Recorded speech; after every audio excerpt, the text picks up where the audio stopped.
তো এসি কে ডিসি তে কনভার্ট করার জন্য আমাদের লাগবে এরকম একটি ট্রান্সফরমার, তারপর লাগবে 4টি ডায়োড দিয়ে তৈরি একটি রেকটিফায়ার, এবং লাস্ট এন্ড ফাইনাল একটি ক্যাপাসিটর। তো চলুন এই সবগুলোকে কানেকশন করা যাক।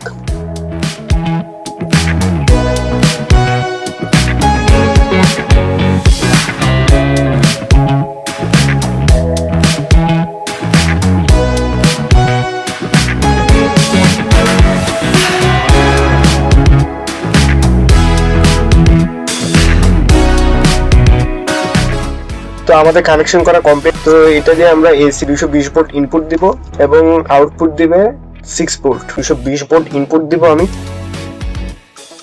220 ভোল্ট ইনপুট দিলাম। এটা হচ্ছে একটা 12 ভোল্টের ব্লু এলইডি। তো দেখতে পাচ্ছেন লাইটটা কত সহজে জ্বলতেছে।